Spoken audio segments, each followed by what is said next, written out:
Vous écoutez Médiatique, l'émission d'information proposée par France Lyme sur l'antenne de RCF 61. Médiatique qui s'est déplacée à Strasbourg pour cette dernière émission de la saison, où on vous a préparé un plateau international et pluridisciplinaire à l'image des conférences organisées à Strasbourg par nos amis de Lyme sans frontières du 6 au 8 juin 2014.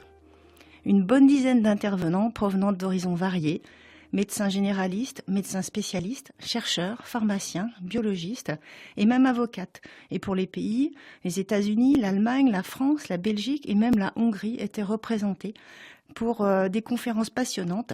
Alors si vous n'avez pas eu la chance d'y assister, voici quelques témoignages que nous avons rapportés de là-bas. Donc on commence avec le docteur Eva Sappi. Son nom s'écrit Sappi mais se prononce Sappi car elle est d'origine hongroise. Professeure à l'université de New Haven aux États-Unis. Elle mène des travaux de recherche sur la bactérie responsable de la maladie de Lyme, la Borrelia, et elle est célèbre pour avoir montré que cette bactérie élabore des biofilms. C'est avec plaisir et honneur que nous avons pu l'interroger. Mrs. Eva Sappi, you are professor at the University Madame Eva Sappi, vous êtes professeure à l'université de New Haven et vous travaillez en ce moment sur la maladie de Lyme.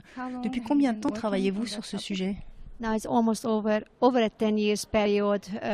Ça fait presque 10 ans aujourd'hui.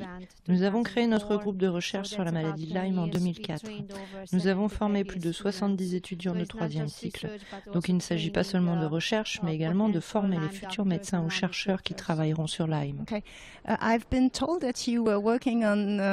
J'ai entendu dire que vous travailliez auparavant sur les cellules cancéreuses de l'ovaire. Pouvez-vous nous dire pourquoi vous avez changé ? Yes, I actually was working at Yale University, which is very close to my university, and the reason I changed because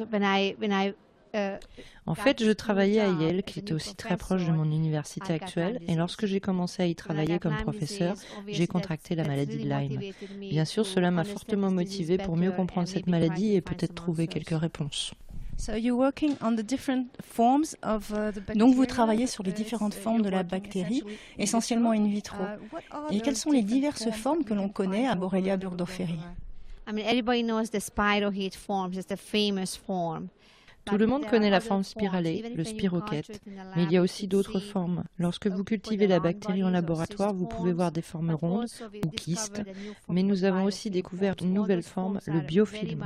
Toutes ces formes sont très résistantes aux antibiotiques.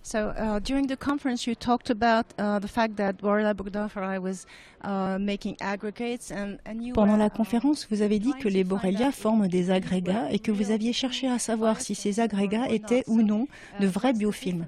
Quelle est la différence ? Il ne suffit pas que les bactéries se rassemblent pour constituer un biofilm ? That's right. So if they get together and there's no communication, no making the city, which Effectivement, et si les bactéries se rassemblent, mais qu'il n'y a pas de communication, pas d'organisation comparable à celle d'une cité en fait, avec des canaux, des pores, pour évacuer les déchets et faire pénétrer la nourriture, ou s'il n'y a pas de couche protectrice, ce sont des caractéristiques importantes des biofilms, et c'est pourquoi ils sont si difficiles à éliminer. Donc vous considérez que c'est une forme de résistance de la bactérie quand elle est attaquée et qu'elle va se réfugier à l'intérieur ? Exactement. Pensez à ce que nous faisons pour nous protéger. Nous construisons des villes. Quand les bactéries veulent se protéger, elles construisent des biofilms. C'est la même idée. Ce que nous cherchons à comprendre, c'est quel genre de protection possède ce biofilm. Parce que si nous connaissons mieux notre ennemi, nous pourrons construire des armes adaptées. Donc notre but maintenant est d'apprendre à le connaître. Et avez-vous trouvé quelques points qui peuvent donner de l'espoir à ceux qui ont la maladie de Lyme ? What we found that this castle, I call it castle, biofilm castle, is very difficult to penetrate. So we have to use, we call the Trojan horse approach. Ce que nous avons appris, c'est que cette forteresse, ce biofilm, est très difficile à pénétrer. Donc nous devons utiliser la tactique du cheval de Troie, tenter de se faufiler à l'intérieur et y amener les antibiotiques. Ce que nous avons appris au cours des 2-3 dernières années, où nous avons testé différents produits, c'est qu'ils ont tous un effet, mais aucun d'entre eux n'élimine complètement le biofilm, même dans un tube à essai. Nous avons donc besoin de quelque chose d'autre. L'approche que nous tentons depuis peu, c'est d'ouvrir ces canaux que nous avons découverts pour faire pénétrer les antibiotiques.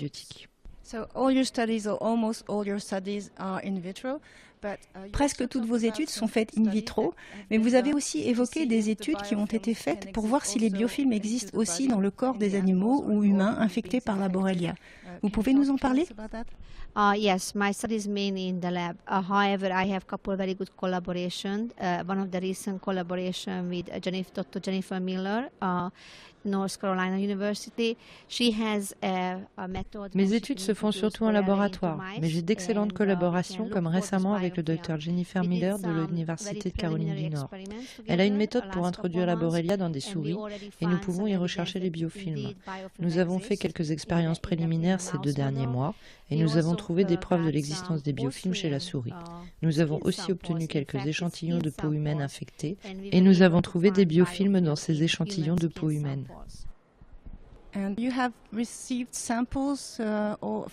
Et pouvez-vous nous parler un peu de ces échantillons provenant de divers organes d'une personne décédée de la maladie de Lyme? Si j'ai bien compris, vous avez reçu ces échantillons et c'est sur quoi vous travaillez en ce moment? Yes, I mean this is very new, just a couple of weeks old. We were able to identify some cases when the person died from Lyme disease. So I had to find whether any tissue Oui, left. c'est extrêmement récent, ça date d'environ 2 semaines. Nous avons pu identifier des cas où la personne est morte de la maladie de Lyme et j'ai essayé de voir s'il y avait eu des prélèvements de tissus. Par chance, pour l'un des patients, il y avait beaucoup de prélèvements sur beaucoup d'organes différents. Nous sommes en train de les récupérer et nous verrons où nous pouvons trouver des biofilms, quel organe était affecté et mieux encore, pourquoi cette personne est morte. Juste une dernière question à propos des traitements. Vous avez dit que vous essayez d'augmenter l'efficacité du médicament en lui ouvrant un chemin. Souvent, les malades de Lyme prennent de la sérapeptase. Est-ce que ça marche? Est-ce que vous avez pu constater un effet dans vos expériences? We did try serapeptase, we did try other 50 different enzymes with different concentration. What we concluded that the enzymatic way is not the right way. Borrelia Nous avons essayé la sérapeptase et nous avons essayé 50 enzymes différentes, en variant la concentration. Notre conclusion, c'est que l'utilisation d'enzymes n'est pas la bonne solution. Borrelia arrive à échapper aux enzymes. Cependant, j'ai appris par ailleurs que la sérapeptase nettoie le sang, ce qui est efficace chez les patients Lyme. J'ai pris de la sérapeptase quand j'avais Lyme et ça m'a vraiment aidé. Mais je ne suis pas sûre que ça ait tué des bactéries. Ça m'a peut-être juste aidé à nettoyer mon sang. Et la dernière molécule que vous avez testée, le stevia? Stevia is being tested, as I mentioned. We're testing different stevias from different Nous testons le companies. stevia actuellement, provenant de diverses compagnies. Malheureusement, la forme poudreuse que vous pouvez acheter dans tous les magasins ne marche pas. Je l'espérais vraiment, mais ça ne marche pas. Apparemment, la façon d'extraire le stevia de la feuille de stevia est importante. Si vous regardez dans la littérature scientifique, vous pourrez voir que le stevia a des propriétés antimicrobiennes. Mais nous pensons que c'est peut-être plus complexe pour les biofilms. Peut-être que le stevia est perçu comme une nourriture pour les Borrelia. Nous ne sommes pas encore sûrs de comment ça marche, mais le stevia est le produit le plus efficace pour le moment. Maintenant, nous utilisons le stevia comme témoin positif dans toutes nos expériences. You said that stevia was a kind of food for Borrelia, just like vous venez de dire que le stevia est une sorte de nourriture pour la Borrelia. Vous donnez quelque chose qui semble bon pour elle et finalement c'est mauvais pour elle parce que ça la rend plus vulnérable aux médicaments. We have a new atomic force microscope. One of the questions from one of my students. Nous avons depuis peu un nouveau microscope à force atomique. L'hypothèse d'un de mes étudiants, c'est que le stevia pourrait être reconnu comme de la nourriture et que les canaux du biofilm alors s'ouvriraient pour laisser entrer la nourriture. Nous allons maintenant utiliser ce microscope pour voir si les canaux s'ouvrent. Peut-être que le stevia est absorbé activement par le biofilm et alors nous pourrions y faire pénétrer subrepticement des antibiotiques. Cela semble très prometteur. Merci beaucoup d'avoir répondu à nos questions. You're very welcome. Pendant qu'Eva Chappi cherche des moyens d'augmenter la vulnérabilité de Borrelia aux antibiotiques, en ouvrant les portes de cette forteresse que sont les biofilms, les médecins traitants, qu'ils soient généralistes ou spécialistes, ont recours aux antimicrobiens existants pour lutter contre Borrelia et les autres pathogènes responsables des infections froides.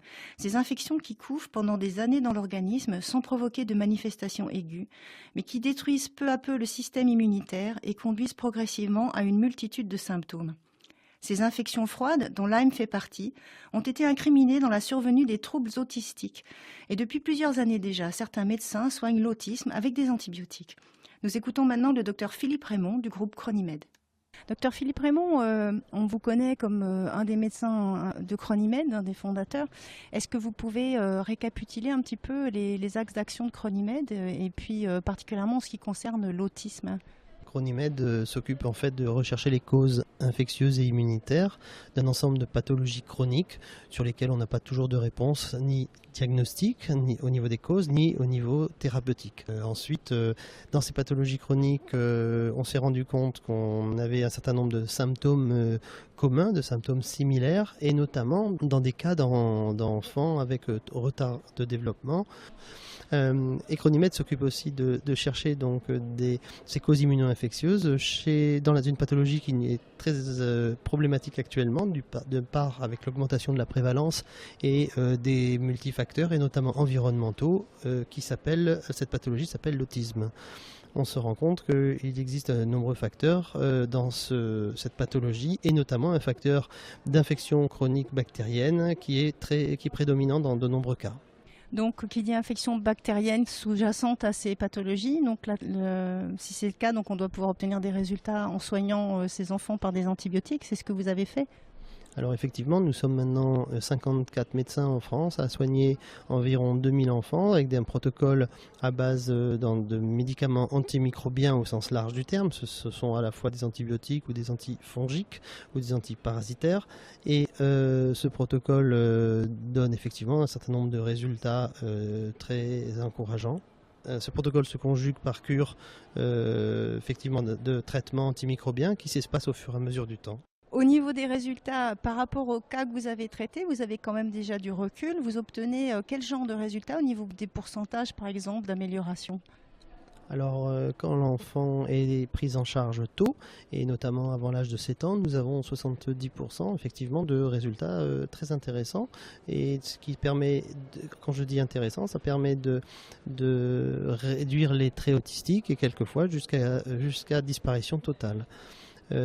Sur certains cas qui ont été prouvés et confirmés par des services de pédopsychiatrie. Donc ça, ce sont des résultats que vous avez obtenus sur les enfants que vous avez traités. Qu'est-ce qui vous manque en fait aujourd'hui pour pouvoir convaincre l'ensemble des médecins et éventuellement étendre ces traitements à tous les enfants ? Parce qu'actuellement, seuls les enfants qui ont accès aux médecins du réseau Chronimed peuvent obtenir en général ce type de traitement. Effectivement, le challenge est élevé puisque nous avons en France plusieurs centaines de milliers d'enfants autistes. La prévalence augmente, donc nous en aurons de plus en plus. Cependant, ces 2000 enfants traités avec un certain nombre, avec grand succès, ont intéressé quand même nos confrères de pédopsychiatrie. Et actuellement, on nous demande de faire quelque chose de plus scientifique, c'est-à-dire de faire une étude en double aveugle contre placebo. Cette étude est effectivement actuellement totalement rédigée depuis déjà 2 ans en collaboration avec 3 centres de pédopsychiatrie qui sont les centres de l'hôpital Robert Debré à Paris, du CHU de Tours et du CHU de Bordeaux. Cette étude est coordonnée par l'INSERM de Bordeaux, par le professeur Nicolas Moore, que nous avions rencontré début 2012. L'étude était prête, mais en fait, on va dire que les changements de circonstances font que les fonds qui vous étaient destinés, en fait, n'ont pas été débloqués. Il est vrai que nous avions des contacts avec le gouvernement précédent et sans vouloir faire de politique, ce gouvernement nous avait proposé de nous financer totalement cette étude. Et puis à partir de juin 2012, le nouveau gouvernement a préféré placer ses priorités à d'autres endroits. Et donc malheureusement, nous sommes encore en stand-by en train d'attendre les fonds pour cette étude.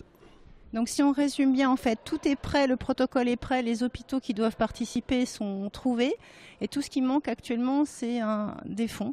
Et donc si les fonds publics manquent, en fait, qu'est-ce qui vous reste comme alternative ? Alors, effectivement, le budget de cette étude s'est élevé à 300 000 euros. Nous recherchons des financements privés pour l'instant pour essayer de la financer. Ce projet s'appelle l'étude Otibiotique. Il a été devant le non-financement par le ministère de la Santé. Nous l'avons inscrit au programme hospitalier de recherche clinique en 2013 et il va être inscrit encore en 2014, mais il n'a pas été sélectionné et pour l'instant, l'autisme ne semble pas être une priorité pour nos politiques. Nous sommes soutenus dans ce projet par la Fondation Autisme, Agir et Vivre l'Autisme, mais pour l'instant cette fondation n'a pas encore récupéré suffisamment de fonds pour nous financer. On va espérer que ça va s'arranger dans les mois qui viennent. Docteur Raymond, merci beaucoup. Merci beaucoup. Quand on y réfléchit, c'est une situation assez surréaliste. On a un protocole de soins qui potentiellement peut améliorer, voire guérir 75% des enfants autistes de France. L'étude clinique pour valider ce protocole coûte à peu près 300 000 €. Ça revient grosso modo à 1 à 2 € par enfant. Une fois validé et appliqué à tous les enfants, ce protocole pourrait diviser par 4 le nombre d'enfants autistes. Mais ça n'intéresse pas nos dirigeants. Alors merci à la Fondation Autisme, Agir et Vivre l'Autisme, et merci à tous ceux qui ont déjà donné pour faire vivre ce projet. On vous revient après la pause musicale avec 2 autres témoignages.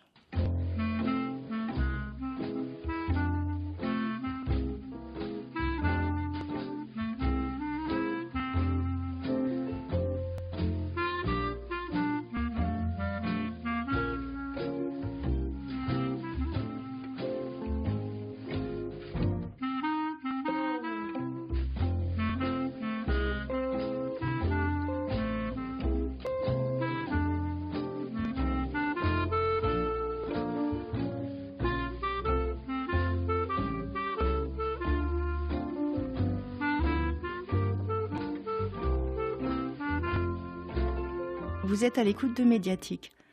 Si les pouvoirs publics se désintéressent de l'autisme, ils s'intéressent parfois de près aux gens qui essayent de faire quelque chose pour lutter contre la maladie de Lyme. Certains d'entre vous se souviennent peut-être du pharmacien alsacien Bernard Christophe, dont le produit d'aromathérapie, le TikToks, a été interdit en France en 2012. Bernard Christophe nous raconte son parcours. J'ai démarré l'étude de la borréliose de Lyme il y a 19 ans. L'historique serait peut-être trop long à raconter, mais en faisant l'étude de cette maladie, je me suis aperçu de l'importance qu'avait cette maladie et j'ai même appris que j'étais moi-même touché et que je suis porteur de cette maladie depuis 65 ans puisque ça a été transmis par ma mère certainement. Donc ça fait 19 ans exactement que j'étudie cette maladie et que je reçois des documents du monde entier. Et mon épouse étant également touchée, raison de plus pour que je l'étudie à fond. Quand j'ai vu l'ampleur de cette maladie, j'ai moi-même écrit 3 lettres recommandées à 3 ministres de la Santé successifs, comme un lanceur d'alerte pour signaler le grave problème de la borréliose et qui est responsable, disons, d'une foule de symptômes et qui ne sont pas reconnus. Alors j'ai signalé que c'était toujours par nos experts considéré comme une maladie dite rare, ce qui est totalement faux. Quand je vois le nombre, j'ai vu minimum 25 000 personnes qui étaient touchées. Et donc je me suis aperçu que les gros problèmes en France étaient la communication, c'est-à-dire pas de formation médicale, pas d'information sur les modes de transmission. On transmet que, par exemple, on parle que d'éthique, alors qu'il y a d'autres vecteurs de la transmission. On parle peu des modes de transmission tels que le sang contaminé, enfin les transfusions sanguines. Les transfusions sanguines, puisque c'est transmissible par les transfusions. J'ai très peu entendu parler de la transmission de la mère à l'enfant via le placenta ou l'allaitement. Actuellement, on parle, et de plus en plus d'études vont se faire dans les prochains temps, sur la transmission par voie sexuelle.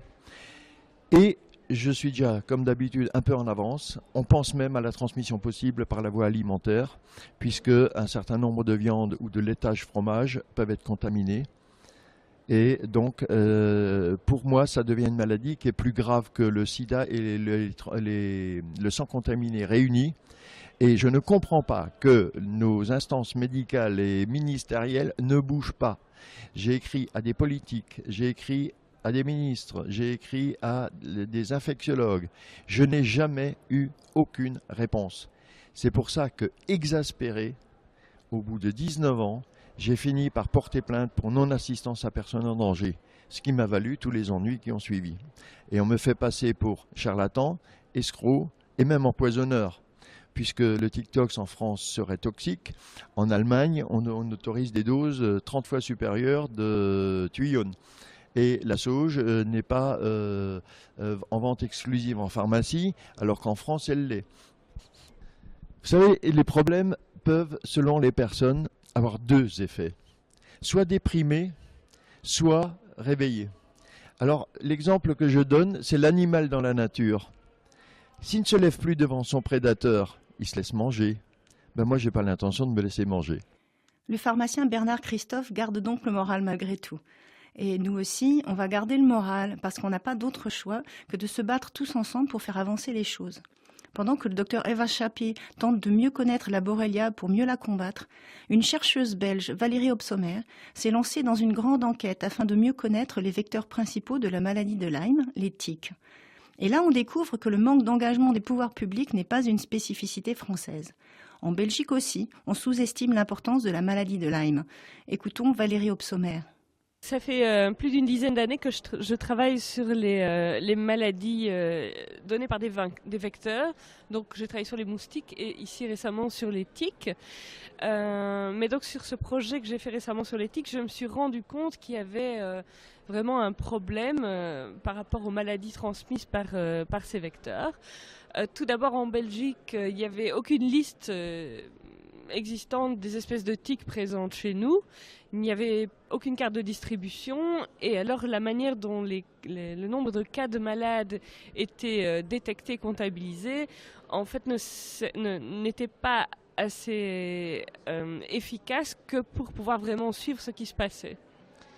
Donc en fait, devant l'absence de données fiables, vous avez décidé, vous, d'essayer de collecter ces données à la source, on va dire ?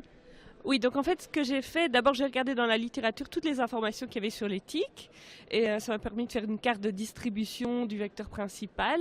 Puis j'ai regardé les pathogènes qu'il y avait dans ces tiques, donc j'ai fait une carte des pathogènes. Mais bien sûr, ce qui me manquait, c'était le contact homme-vecteur, c'est-à-dire que c'est pas parce qu'il y a des tiques que les gens se font mordre, il faut qu'il y ait des gens et des tiques.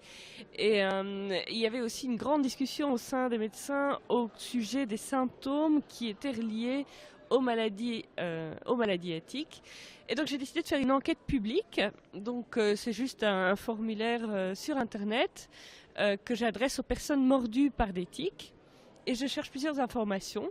La première, c'est la localisation, l'endroit, la localisation géographique dans laquelle les gens se sont fait mordre, pour pouvoir faire une carte des endroits où les gens se font le plus mordre.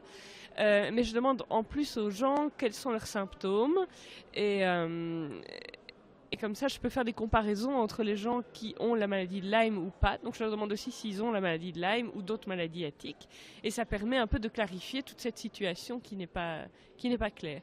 Donc j'essaie en fait de créer des données qui sont d'une certaine qualité puisque c'est une enquête public, c'est pas non plus une enquête, c'est pas non plus une recherche clinique, c'est pas non plus un essai clinique, disons, mais ça donne une première piste sur les types de symptômes qu'on rencontre, où sont les gens qui sont les plus malades et où se trouvent les tiques. Donc par exemple, dans l'Orne, on a nous beaucoup de tiques, mais on n'est pas du tout considéré comme une région avec une forte endémie au niveau de la maladie de Lyme. Si les gens déjà ont été mordus par une tique, même sans être malades, ils peuvent participer à l'enquête, même si vous êtes belge, mais en fait vous pouvez aussi recueillir des données sur la France. En fait, l'enquête est faite en français, en néerlandais, en anglais. Et la première question, c'est le pays dans lequel on se fait mordre. Après, je demande le département, etc. Et donc, en fait, toute personne de n'importe quel pays peut répondre à l'enquête. Donc, est-ce que vous pouvez nous donner en fait la procédure qu'une personne veut suivre si elle veut participer à cette enquête? Comment fait-elle pour pouvoir y participer?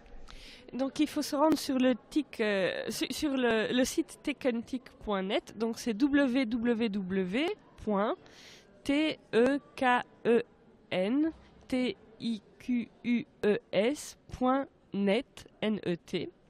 Et donc il y a un lien sur ce site qui va directement vers l'enquête. Sur le site, vous trouverez aussi déjà les premiers résultats de l'enquête qui ont été compilés à partir des 1500 premières réponses pour la Belgique. Alors pour la France, on a déjà 150 réponses. Et donc j'ai déjà quelques résultats, mais vous comprenez bien que 150 réponses sur toute la France, ça ne donne pas encore grand-chose. Mais maintenant, on pense en fait lancer cette enquête vraiment sur la France et voir un petit peu si on peut aider à caractériser dans quelle zone est-ce qu'on se fait mordre. Est-ce que les gens se font mordre dans toutes les régions, dans tous les départements, dans toutes les municipalités, ou est-ce qu'il y a des zones de plus grande abondance et quels sont les symptômes associés? D'accord. Donc tous les habitants de l'Orne peuvent bien sûr y participer, qu'ils aient ou non développé des symptômes suite à la piqûre de tique. Oui, tout à fait. L'idée, c'est d'avoir aussi, de savoir où les gens se font mordre par des tiques. Ça, c'est le premier but de l'enquête. S'il n'y a pas d'informations sur les cas humains, en fait, on peut se servir d'autres indicateurs pour savoir s'il y a un risque ou pas. Donc on peut savoir d'abord, est-ce qu'il y a des tiques? Est-ce que les gens sont mordus par des tiques? Est-ce qu'il y a des maladies dans le bétail? Par exemple, il y a des zones en France où vous avez beaucoup de babésiose dans le bétail. Bon voilà, c'est une indication au moins qu'il y a des tiques et qu'ils sont infectés. Votre enquête au niveau de l'Orne, en fait, ça donne quoi pour l'instant? Mais donc pour l'instant, l'enquête, on n'a pas fait beaucoup de publicité en France. On a déjà des réponses de... Il y a une centaine de Français qui nous ont déjà répondu parce que l'enquête est ouverte à tous. Et aussi en fait des Belges qui étaient partis en vacances et qui se sont fait mordre en France. Et donc dans l'Orne, en fait je vois ici dans mes résultats que pour l'instant, personne ne m'a signalé de morsure de tique dans l'Orne. Mais apparemment, vous en avez quand même quelques-uns. Donc, si vous voulez écrire sur mon enquête, je vous attends.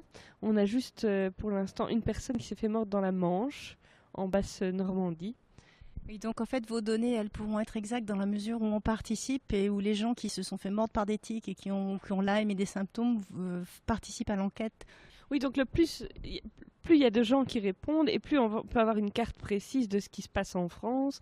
Et je demande aussi aux gens s'ils connaissent des zones où les tiques sont particulièrement abondantes. Et donc ça pourra peut-être après aider à cibler ces zones-là pour de la prévention ou peut-être même plus tard de la lutte contre les tiques. Ça, on peut toujours y penser. Donc on espère que votre message a bien été entendu par les Ornais parce que pour ce qui concerne les tiques et la maladie de Lyme, ils connaissent. Donc l'enquête Técantique, surtout n'hésitez pas à y participer.